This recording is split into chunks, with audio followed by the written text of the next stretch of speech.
Hello, everyone. Welcome again to another Teacher Joseph podcast. Well, first of all, thank you for those of you who were inquiring about my cat and his health after my weekly lesson yesterday.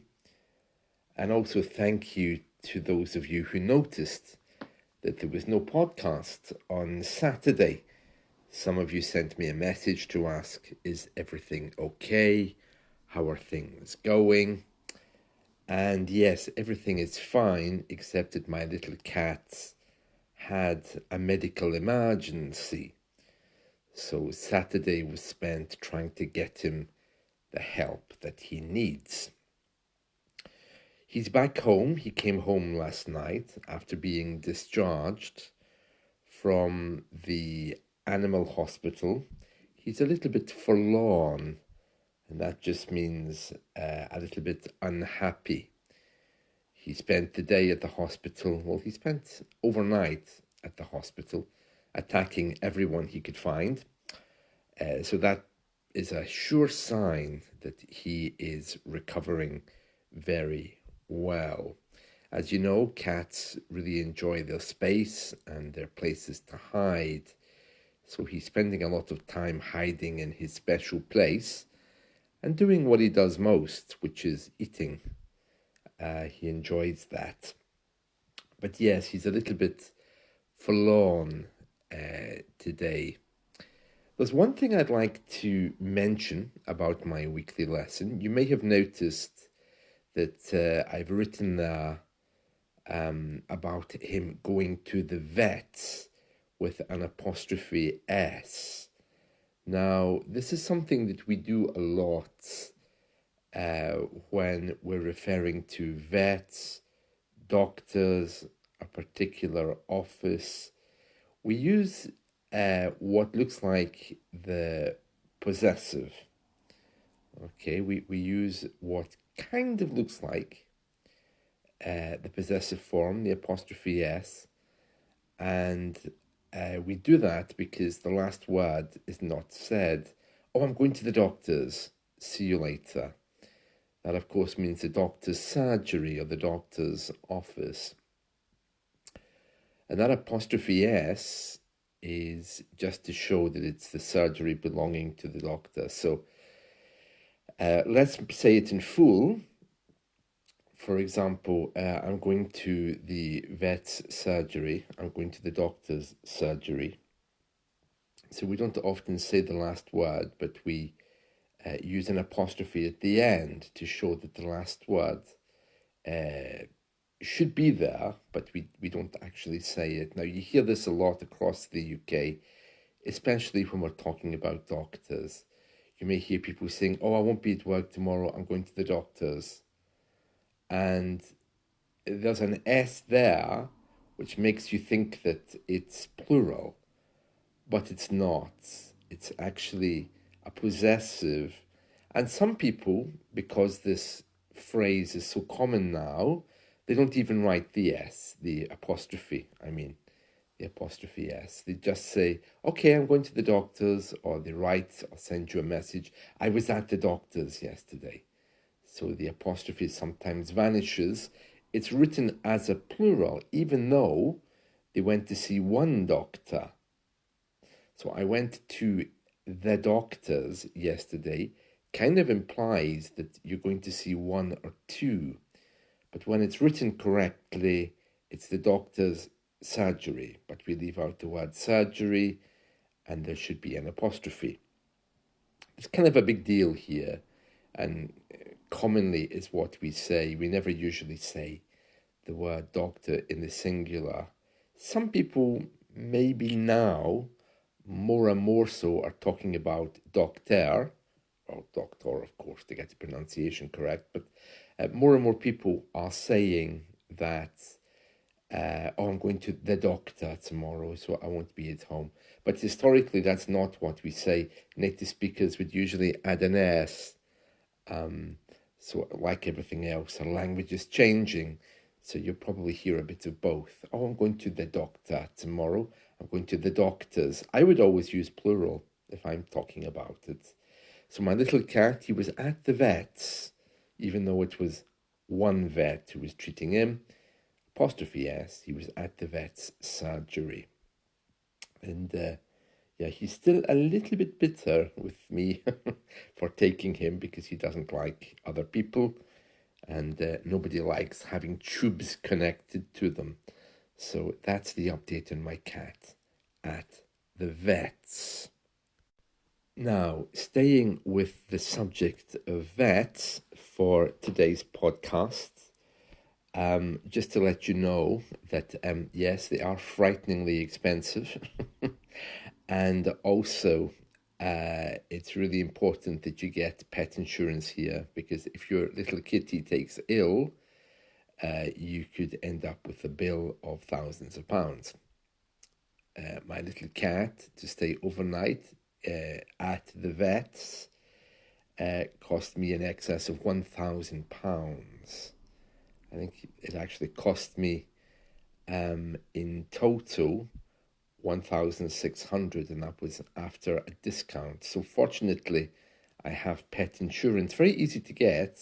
You just sign up for it online with a provider. Make sure that everything is covered, because you know the things that can go wrong with cats. They're a little bit crazy sometimes. So yes, just keep that in mind. As I was saying in my weekly lesson, one big issue you'll come across in English with the word vet is that in American English, a vet is a veteran of war, someone who's been involved with war. Yet vet in British English is a doctor of animals, veterinary surgeon. So the same word, vet, but used with two entirely different meanings. So keep that in mind as well. Veterinary surgeon and veteran. And the two meanings, of course, are very, very different. So that's the meaning of the word vet. That's not the only word that doesn't translate well from our American neighbors.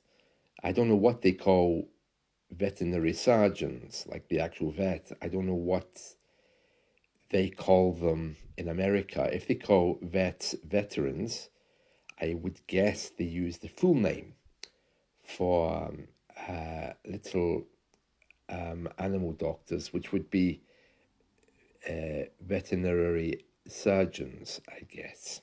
I would guess. I don't know. They may have another rather colloquial name.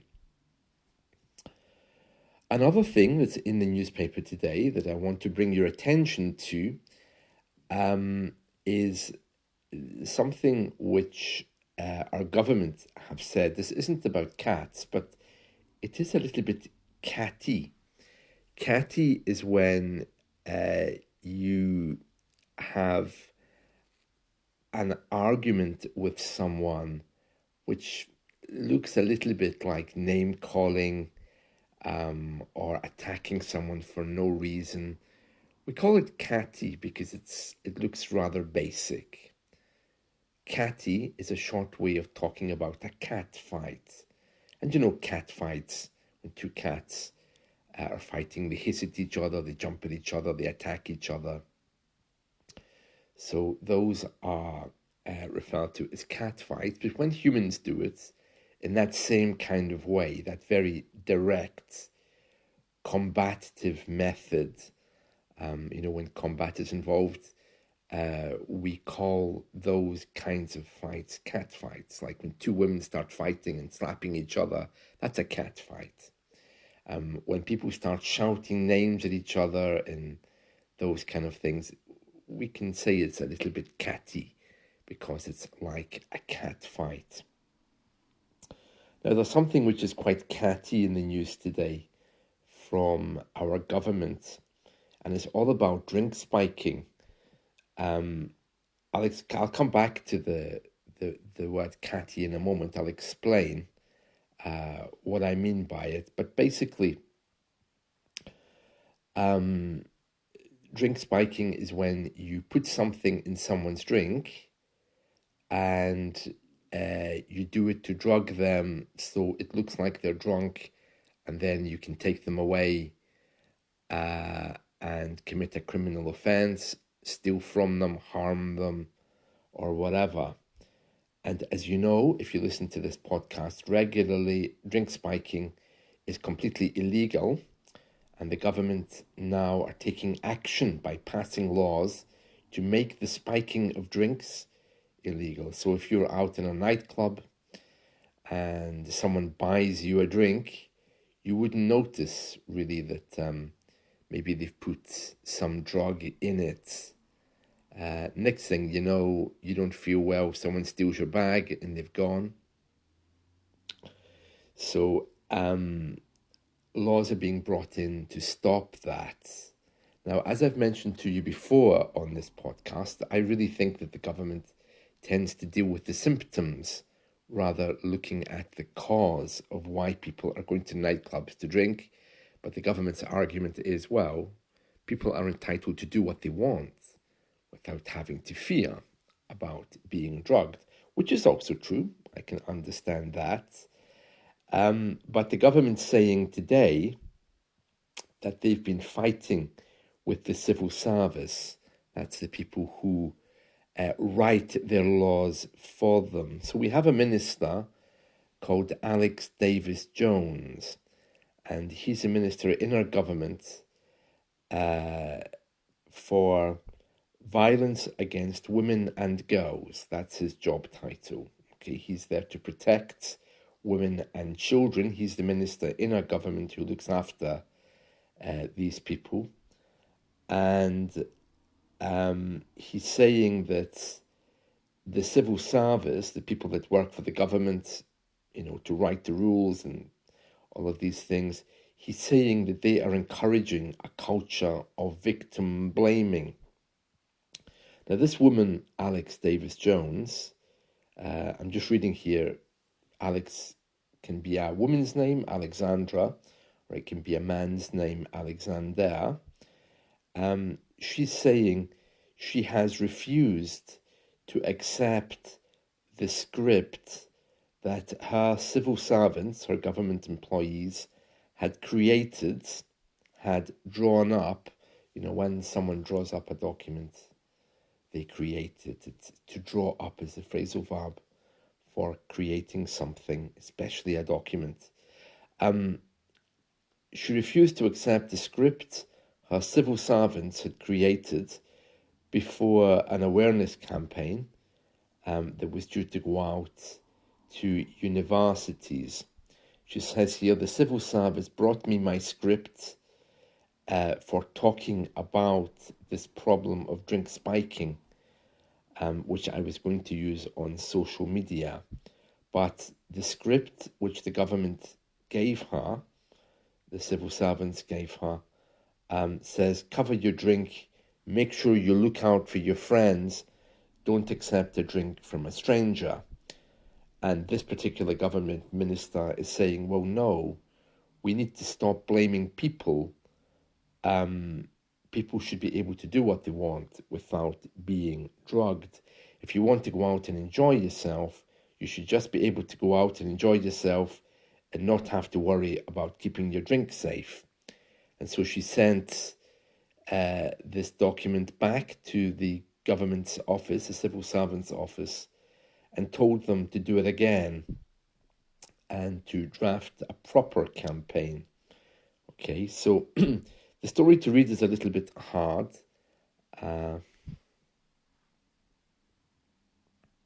It says here that she sent her civil servants back to the drawing board. So we mentioned that to draw up a document is to create it. If we send people back to the drawing board, it means that we send them back to start again.